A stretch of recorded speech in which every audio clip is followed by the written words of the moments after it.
الحمد لله الذي كفى والصلاة والسلام على رسوله المصطفى وعلى آله وأصحابه ذي المجيد واصطفى أما بعد فقد قال الله تعالى لقد كان لكم في رسول الله أسوة حسنة صدر محترم اور حاضرین جلسہ، یہ میری بڑی خوش قسمتی ہے کہ آپ لوگوں نے مجھے کچھ کہنے کا حکم فرمائی ہے۔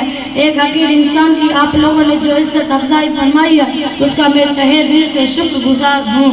میں نے آپ کے سامنے دو آیت کری ہے۔ پہلی آیت میں اللہ جل جلالہ محمد والو ارشاد فرماتے ہیں کہ اے رسول اللہ صلی اللہ علیہ وسلم، ہم نے آپ کو بلا سبب خوشخبری دینے والا اور ڈرانے والا بنا کر بھیجا ہے۔ دوسری آیت میں اللہ تعالیٰ انسانوں کو مخاطب کرتے ہوئے فرماتے ہیں کہ تمہارے لیے اللہ تعالیٰ کے پیغمبروں میں بہترین رہنمائی ہے۔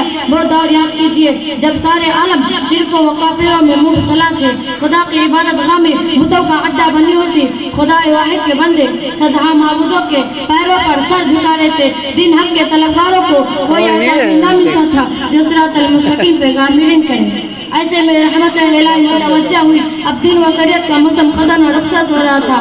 موسم بہار آیا اور اس عام بان کے ساتھ آیا کہ چمنستان عالم گل بگلزار ہو گئے۔ شریعت حق کی خوشبو چاروں انگ عالم میں پھیلنے لگی، یعنی پیغمبر احمد سماحاتی برحق فقر رسول جناب محمد رسول اللہ صلی اللہ علیہ وسلم ایک کامل اور مکمل شریعت لے کر اس دنیا میں تشریف لائے۔ اب دنیا والوں کے پاس ایک ایسی عظیم شخصیت آ گئی تھی جو حق و صداقت کے عالم برداروں کو فوز آخرت کی بشارت دے رہے تھے۔